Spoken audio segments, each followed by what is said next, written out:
नमस्कार. सात जन्माची सतीश आणि प्रीती भाग 61 मध्ये तुम्हा सर्वांचं स्वागत आहे. दुपारचा आराम केल्यानंतर सगळे थोडे ताजेतवाने वाटत होते. संध्याकाळ हळूहळू उतरायला लागली तशी घरात पुन्हा आवरण्याची एकच गडबड सुरू झाली होती. वरच्या रूममध्ये सगळे छान तयार होत होते. सगळ्या मुली सुंदर ड्रेसेसमध्ये तयार झाल्या होत्या. तर प्रीती नेहमीसारखी साधी पण खूपच गोड दिसत होती. सतीश आणि कार्तिकही नीटनेटके कपडे घालून तयार झाले होते. थोड्याच वेळा सगळे तयार होऊन खाली आले. तेव्हा प्रीतीच्या मम्माने आधी चहा, बिस्किट आणि थोडा नाश्ता ठेवलेला होता. सगळे एकत्र बसून चहा पित होते. तेव्हा केतकी हसत म्हणते, नागपूरची संध्याकाळ तर आत्तापासूनच भारी वाटते. सोनाली लगेच म्हणते, आणि आज पहिल्यांदा दीक्षाभूमी पाहण्यासाठी मी खूपच एक्सायटेड आहे. चहा झाल्यावर प्रीती लगेच म्हणते, चला मग उशीर नको करायला. तेव्हा प्रीतीची मम्मा हसत म्हणते, तुम्ही सगळ्यांनी एकाच गाडीत बसायचं ठरवलंय, पण हवे असेल तर दुसरी गाडीही घेऊन जा, म्हणजे आरामात बसता येईल ना तुम्हाला. तेव्हा सतीश लगेच म्हणतो, नाही आंटी, काही गरज नाही. मी गाडी ड्रायव्हिंग करतो, बाकीचे सगळे मागे निवांत बसतील. तेव्हा कार्तिकही लगेच म्हणतो, हो, सगळे एकत्र असलो की मजाच वेगळी असते. मुलीही आनंदाने मान हलवतात. हो, आपण सगळे एकाच गाडीत जाऊया. तेव्हा प्रीती हलकेच हसते आणि म्हणते, मग ठरलं तर सगळे एकाच गाडीत जाऊया. मम्मा ही समाधानाने म्हणते, ठीक आहे, मग निवांत जा आणि मजा करून या. त्या क्षणी सगळ्यांच्या चेहऱ्यावर एक उत्सुक हसू उमटतं. ही संध्याकाळची छोटी ट्रिप, एकत्र प्रवास आणि येणाऱ्या गोड क्षणांची सुरुवात असते. ड्रायव्हिंग सीटवर सतीश तर त्याच्या शेजारी कार्तिक बसतो आणि मागे सगळ्या मुली बसलेल्या असतात. गाडी हळूहळू कॉलनी बाहेर पडते. रस्त्यावर लाईट्स लागलेले होते. नागपूरची संध्याकाळ शांत, स्वच्छ आणि नीटनेटकी दिसत होती. रस्त्यावर जास्त हॉर्न वाजत नव्हते आणि जास्त गडबडही नव्हती. एक वेगळी शांतता होती. सोनाली खिडकीतून बाहेर पाहत म्हणते, नागपूर रात्री खूपच शांत आणि सुंदर दिसतं. तेव्हा सतीश हसत म्हणतो, हो सोनाली, इथलं वातावरणच वेगळं आहे. थोड्याच वेळात दीक्षाभूमी जवळ येते. तेव्हा दूरूनच निळसळ पांढऱ्या लाईट्समध्ये झळकणारा तो भव्य स्तूप दिसतो. गाडी थांबता सगळे लगेच खाली उतरतात. आजूबाजूला लोकांची वर्दळ असते, पण तरीही त्या ठिकाणी एक वेगळी शांतता जाणवत असते. हळू पावलं, मंद आवाज आणि वातावरणात गांभीर्याची भावना असते. जणू प्रत्येकजण नकळत स्वतःत गुंतून जातो. तेव्हा प्रीती हळू आवाजात म्हणते, इथं आलं की मन आपोआप शांत होतं, शब्दच कमी पडतात. सगळे पायऱ्या चढून आत जातात.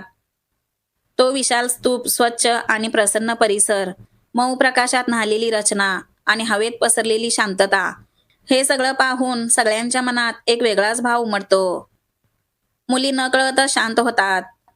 कोणी बोलत नाही, कोणी हसत नाही, फक्त तो क्षण अनुभवत असतात. थोडं दूर एका बाजूला सतीश उभा असतो. तो सगळ्यांकडे नजर फिरवतो आणि शेवटी नजर थांबते ती प्रीतीवर. प्रीती शांतपणे उभी असते. तिच्या चेहऱ्यावर समाधान आणि डोळ्यात शांती असते. त्या प्रकाशात ती अजूनच प्रसन्न दिसत असते. तिला पाहताना सतीच्या मनात एक वेगळा सुकून भरून येतो. काही बोलायची गरज नसते. फक्त तिला पाहणं, त्या क्षणात तिथे तिच्यासोबत उभं राहणं, हेच त्याच्यासाठी पुरेसं असतं. थोडा वेळ सगळे शांतपणे तिथे फिरत होते. काही जण फोटो काढत त्या शांत क्षणांना मनात साठवून ठेवत होते. बाहेर येताच नागपूरची रात्र अजून खुललेली असते. दीक्षाभूमीवरचा शांत वेळ संपवून सगळे पुन्हा गाडीत बसले. तेव्हा केतकी हसत म्हणते, पहिलीच आउटिंग आणि इतकी सुंदर, खरंच मनाला खूपच छान वाटतंय. तेव्हा प्रीती समाधानाने म्हणते, हो दादांनी खरंच खूपच छान ठिकाण सांगितलं. सतीश गाडी स्टार्ट करत म्हणतो, ही तर फक्त सुरुवात आहे. अजून खूप आठवणी तयार व्हायच्या आहेत. गाडी रस्त्यावर येताच प्रीती हलक्या आवाजात म्हणते, आपण आता लगेच घरी जायचं नाही. इथूनच थोड्या अंतरावर माझं फेवरेट रेस्टॉरंट आहे. तिथे जेवण खूपच छान असतं. आज आपण सगळे तिथे जेवायला जाऊया. तेव्हा मनाली उत्सुकतेने म्हणते, अरे वा प्रीती, मग तर नागपूरचं खास जेवण जेवायला मिळणार. प्रीती थोडी हसत म्हणते, हो पण खरंच सांगते, तिथलं जेवण सगळ्यांना नक्की आवडेल. तेव्हा सतीश गाडी वळवत शांतपणे म्हणतो, चालेल, मग आज डिनर आपण प्रीतीच्या आवडीचं करूया. गाडी थोड्याच वेळात एका छान, स्वच्छ आणि नीटनेटक्या रेस्टॉरंट समोर येऊन थांबते. तिथे बाहेर मृदू लाईट्स लावलेल्या होत्या. आत हलकं संगीत आणि आरामदायक वातावरण होतं. सगळे आत जातात तेव्हा सगळ्यांना एक वेगळीच उबदार भावना जाणवते. रेस्टॉरंटमध्ये फार गोंगाट नाही, सगळीकडे शांत आणि सोज्वळ माहोल असतो. टेबलावर बसल्यानंतर प्रीती सगळ्यांसाठी मेनू पाहून ऑर्डर देते. ती सगळ्यांना तिथल्या प्रत्येक पदार्थाबद्दल थोडक्यात सांगत असते. हे इथलं स्पेशल आहे आणि हे तर नक्की ट्राय करा. जेवण येईपर्यंत सगळे गप्पा मारत बसले होते. तेव्हा अधूनमधून प्रीतीची नजर नकळत सतीशकडे जात असते. तो शांतपणे ऐकत असतो, कधी हसतो तर कधी सगळ्यांकडे लक्ष देत असतो. जेवण सुरू झाल्यावर प्रीती एकदा सतीशकडे पाहते. तो त्या क्षणी तिच्याकडे पाहत नसतो, पण तरीही तिला त्याची उपस्थिती प्रकर्षाने जाणवत असते. तेव्हा तिच्या मनात नकळत एक विचार उमटतो, सतीश इथे आहे, माझ्या बरोबर आहे, याचा मला थोडा वेगळाच आनंद होत आहे. असं का होत असेल? तेव्हा सतीश तिच्याकडे पाहतो. नजरा अचानक एकमेकांवर स्थिरावतात. तेव्हा क्षणभर कुणीच काही बोलत नाही. त्या नजरेत शब्द नसतात, पण समजूत असते आणि एक हलकीशी ओढही. तेव्हा प्रीती पटकन नजर वळवते, पण तिच्या ओठांवर एक लाजरं हसू उमटतं. सतीश ते पाहतो आणि त्याच्या मनात एक गोडसा आनंद भरून येतो. जेवण झाल्यानंतर प्रीती सगळ्यांना जेवण आवडलं का असं हसत विचारत असते. तेव्हा सतीश थोडा थांबून म्हणतो, हो प्रीती, खूपच आवडलं. फक्त जेवणच नाही तर आजची संध्याकाळ सुद्धा. त्या वाक्यात काहीतरी वेगळंच असतं. प्रीती क्षणभर त्याच्याकडे पाहते आणि काही न बोलताच हलकेच मान हलवते. जेवण झाल्यानंतर सगळे बाहेर पडले. तेव्हा रात्रीची हवा थंडगार झालेली होती. गाडीत बसताच प्रीती हसत सगळ्यांना म्हणते, माझ्याकडून अजून एक छोटीशी ट्रीट बाकी आहे. तेव्हा सगळेजण थोडे चकित होऊन तिच्याकडे पाहू लागले. तेव्हा प्रीती पुढे म्हणते, आजचा दिवस आपल्यासाठी खास आहे. हा नागपूरमध्ये आपला पहिलाच दिवस आहे.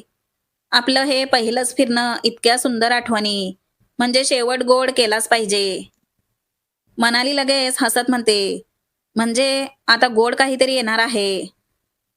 तेव्हा प्रीती मान हलवत म्हणते, हो, आपण सगळे नागपूरच्या फेमस आईस्क्रीम पार्लरमध्ये जाऊया. तिथे गेल्यावर दिवसभराचा थकवा आपोआप विरघळतो. तेव्हा सगळेजण आनंदाने म्हणू लागले, असं म्हणतेस प्रीती, तर मग तिथे जायलाच पाहिजे. गाडी पुन्हा रस्त्यावर धावू लागते. गाडीच्या बाहेर शांतता, तर गाडीच्या आतमध्ये गप्पा हशा सुरू असतो. थोड्याच वेळात गाडी त्या प्रसिद्ध आईस्क्रीम पार्लर समोर येते. तिथे बाहेर गर्दी असते, पण तरीही एक उत्साही जिवंत माहोल जाणवत असतो. सगळेजण आईस्क्रीम पार्लरमध्ये आत येताच सगळ्यांचं लक्ष समोर लावलेल्या मोठ्या मेनू बोर्डकडे जातं. तेव्हा सगळेजण चर्चा करत मेनू बघत होते. हे आईस्क्रीम घ्यायचं की ते? अरे, हे आईस्क्रीम तर इथलं खूप फेमस आहे म्हणे. अशी सगळी त्यांची आईस्क्रीमवर चर्चा चालू होती. थोड्याच वेळात सगळ्यांनी आपापल्या ऑर्डर्स ठरवल्या. तेव्हा ठरलं ना सगळ्यांचं, असं प्रीती विचारते. तेव्हा सगळे होकार देतात आणि प्रीती एकटीच ऑर्डर देण्यासाठी जात असते. तेव्हा लगेच कार्तिक म्हणतो, सतीश, तू पण जा तिच्यासोबत. सगळ्यांचे वेगवेगळे ऑर्डर्स आहेत, तिला एकटीला लक्षात नाही राहणार. तेव्हा प्रीती लगेच म्हणते, चालेल, चल सतीश, तू ये माझ्यासोबत. प्रीती आणि सतीश दोघेही एकत्र ऑर्डर द्यायला काउंटरकडे जातात. काउंटरवर आईस्क्रीम पार्लरचे ओनर बसलेले होते. ते प्रीतीला बघताच आनंदाने विचारू लागले, अरे प्रीती बेटा, कधी आलीस तू? खूप दिवसांनी दिसतेस.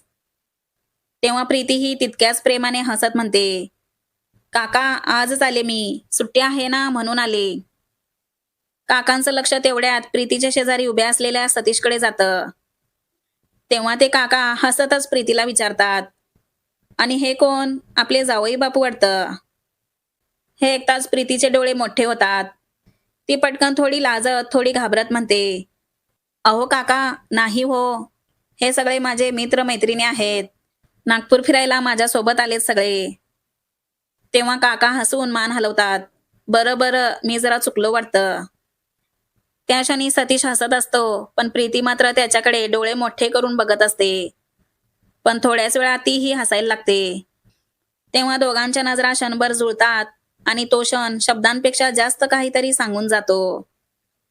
पण सतीच्या मनात मात्र वेगळाच विचार चालू असतो. आता नाही काका, पण भविष्यात नक्कीच. मीच तुमचा जावई म्हणून इथे उभा असणार. तो मनातच हसत म्हणत असतो. खरंच या काकांना थँक यू म्हटलं पाहिजे. तेच मला पहिल्यांदा जावई बापू म्हणाले. त्या विचाराने त्याच्या मनात एक गोड शांत आनंद पसरतो. थोड्याच वेळात सगळ्यांच्या हातात आईस्क्रीम येतं. सगळे गप्पा मारत हसत आईस्क्रीम खात होते. कोणी फ्लेवरवर चर्चा करतं, तर कोणी फोटो काढण्यात गुंतलेलं असतं. बाहेरून सगळं अगदी नेहमीसारखंच वाटत असतं. पण प्रीती मात्र थोडी वेगळी शांत झालेली असते. ती हातातला आईस्क्रीम हळूहळू खात असते. पण तिचं लक्ष मात्र चवीपेक्षा विचारांकडे जास्त असतं. थोड्या वेळापूर्वी काउंटरवर घडलेला तो क्षण तिच्या मनात परत परत उमटत असतो. जावई बापू, तो शब्द तिच्या कानात अजूनही घुमत असतो. ती नकळत सतीशकडे पाहते. आधीचा तो साधा मित्र आज तिला थोडा बदललेला जाणवतो. 7 जन्माची सतीश आणि प्रीती ही लव्ह स्टोरी तुम्हाला आवडत असेल तर व्हिडिओला एक लाईक करा आणि चॅनलला पटकन सबस्क्राईब करा.